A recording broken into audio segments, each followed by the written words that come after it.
Digong, magpasalamat ka kay BBM. Dahil kung nandito ka, malamang, dinedo ka ng mga anak mo. Seryoso to. Seryoso, kasi, totoo yung sinabi ni Koy. Malaking posibilidad yon kasi, itong kinaharap ng anak mo si Sara Duterte, nahihirapan siya eh. Ngayon, sa pagkalulo sa'yo, o sinasabing ang mawala ka, mag-gain ng sympathy vote, na magiging kawawa si Sara, inapin ng administrasyong Marcos, kapag nawala si Digong. Inuumpisa niya na, di ba? Yung magpaawa. Meron na siyang meron na siyang paiyak-iyak. Sabi ko mga boss, di ba, dadaanin tayo sa awa. Dadaanin tayo sa pambubudol na ganyan. Kung si Digong noong 2016 patapang-tapang, ito drama. Drama na. Kaming lahat dito, mga minamahal, humihingi po kami ng pasensya na sinuportahan namin itong si Vice Ayun. President Sara Duterte taong 2022. Hindi ako kasali doon. Hoy, rasta man ako. Hindi ako kasali doon. Part po din po ako ng mga sumuporta kay Vice President Sara Duterte noong kampanya, noong 2022. And really, nabudol talaga ako dito. Kaya nagsisisi ako sa part na bakit ko sinuportahan ang walang kakwenta-kwentang Vice President na walang ibang ginawa kundi sirain, yurakin, di ba? Itong si President Bongbong Marcos Gumaganti ka lang eh. na Gumaganti ka lang sa kanya eh. Diyan ka na naman. hindi ako gumaganti sa Di ba kanya. sabi ni Sarah? Humihingi po ako ng paumanhin sa mga ikinampanya ko si Bongbong Marcos. Parang ganun din sinasabi mo. Hindi, pero sa amin, mas Diba? legit yun. Mas legit Oy, teka lang. yung... Teka lang, di ba DDS ka dati? Oo. DDS ka dati. Mga pinamahal. Kumagano ka pa sanay, boss? Alam niyo, alam niyo yung word na DDS, nakakasuka talaga. Aminin mo na, nag-BBM ka lang dahil kay Martin. Hindi ako to be honest, ha, Boss Mike. Boss Mike, ako aminin ko to sa inyo, ha. Pro Duterte talaga ako dati. Ako hindi. Pro Duterte talaga ako dati. Kaya nung meron ko, Tingin, no? hindi dati. Ayos kayo. Kung nabubudol pa ako, Ayos kayo. nabubudol pa tayo na matanda. Uy, naka-chaki mode to. Chaki mode. Oh. Kung nabubudol pa kami ng matanda, okay lang kasi nagmamanila Bay Vlogger kami. Pero nung naunawaan ko na yung totoong nangyari, putya naman, unti-unti tayo nakita natin yung gusto nating mangyari at goal. Ngayon lumaban si Pangulong Bongbong Marcos, magtatapatan siya ni Sara. Alam mo nung nakita ko yung gustong mangyari, yung mismo mga kamag-anak ko, pati yung boto ng majority ng Pilipino, Marcos talaga. Kasi gutom ang taong bayan noon sa pag-aalaga ng Marcos. You know what, Yan. mga minamahal, I am very sorry and alam ninyo, hindi po ako komportable na sinuportahan ko talaga. Yan, humingi ka na ng sorry sa mga kinampanya mo si Sarah noon. Tama. Humingi po ako ng pasensya bilang kabataan na isa po tayo sa mga nagpabudol kay Vice President Sara Duterte taong 2022. And yes, I am accountable. I am accountable for this. Kaya tingnan ninyo, nilalahad ko po yung thought and opinion ko. Kasi hindi ko naman maibabalik yung mga binitawan kong salita. Way back 2022, there's no turning back. Ika nga. diba? Wala dyan. Bakit ka mo? Bakit ka nakaberde ngayon? Luga! DDS! Luga! Nakapula ako dito, ha? Love you, Sarah. Oy, teka lang, Manalo. Oy, masingit nga natin yung hanap ko, mga opinion natin. Ay, hindi nakakas nakagilig ako. Hoy, Mima, Tiger, Boss Mike, anong opinion nyo na ito na nga, ang pagkikita ni Lenny at saka ni BBM? Ito na yan. Posible ba na tayo ay umano sa Pink Unity? Hindi, ito yun. Ito yun Sa akin, opinion ko to. Sige. Seryoso.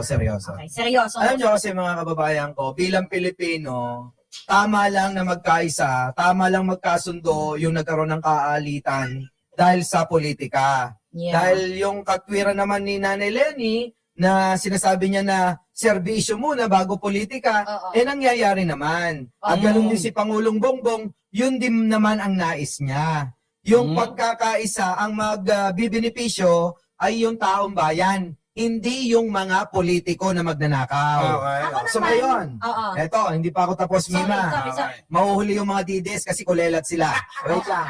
Ah, Mm. ngayon mga kababayan ko, pagdating naman po sa sinasabi na posibilidad na pwedeng maging magkakampi, bakit hindi? Open Bakit na ang lahat.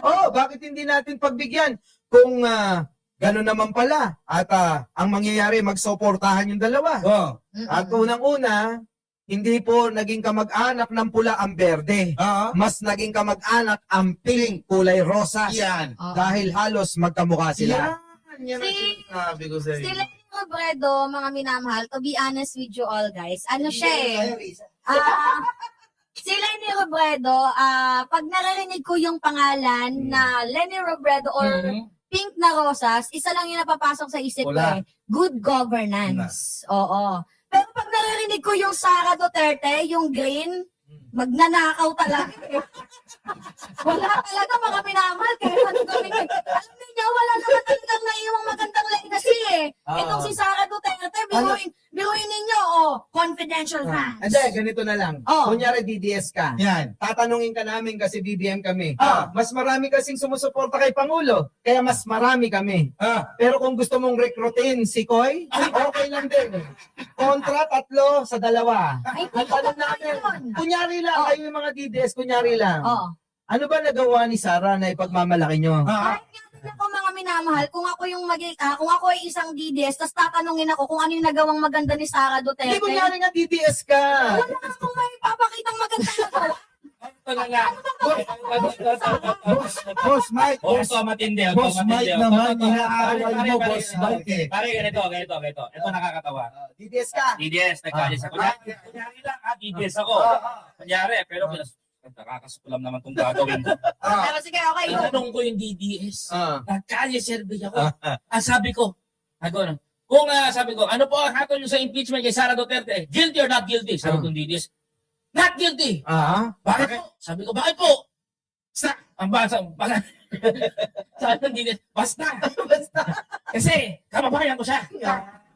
Because, votos ulit. Tatanungin ko naman ng DDS na ito. Papor ka ba sa pagpatay sa EJK? Oo, basta adik kang pinapatay. Sabi ko sa DDS, paano ba kayo pinatay? Basta yung matitino, basta yung mga ano lang, yung mga adik. Sabi ko, paano nga po kayo pag kayo pinatay? Hindi naman talaga nila mahal itong si Sara Duterte. Tatanungin kita Ang ulit. mahal ng, wait lang, hindi naman talaga mahal ng ibang mga DDS itong si Sara. Minamahal lang nila yan dahil kay former President Duterte. Ang sagwa nga eh, di ba? Sinusuportahan nila si Sara Duterte nang dahil kay Digong. Pag tinanong mo, kunyari, bakit mo sinusuportahan itong si Sara Duterte? Kasi maganda yung nagawa ng kanyang amay. Like, di ba sinusuportahan mo si Sara? So basically dapat yung ipopromote mo yung mga nagawa niyang maganda. Kaso wala silang maipromote talaga. Puro The worst.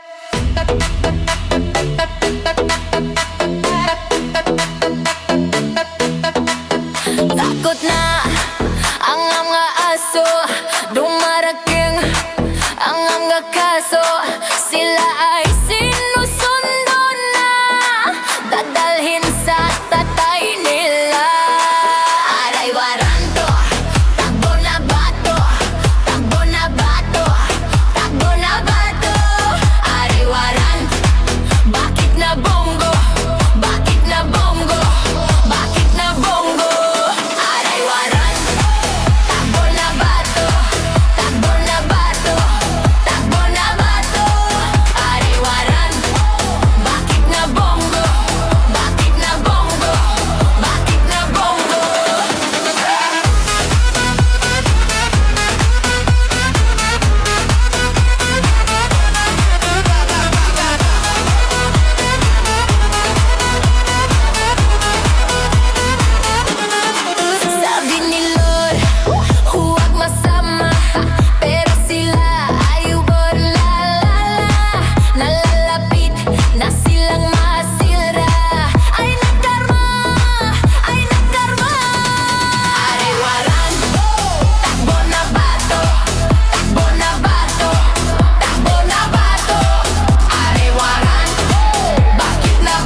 Stanga-tanga, utak luga, stanga-tanga, utak luga, stanga-tanga, utak luga, stanga-tanga, stanga-tanga, stanga-tanga, stanga-tanga,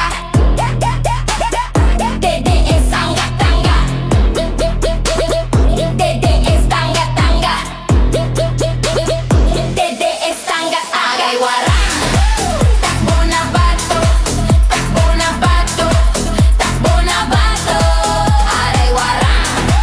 Bakit na bongo, bakit na bongo, bakit na bongo, aray warang.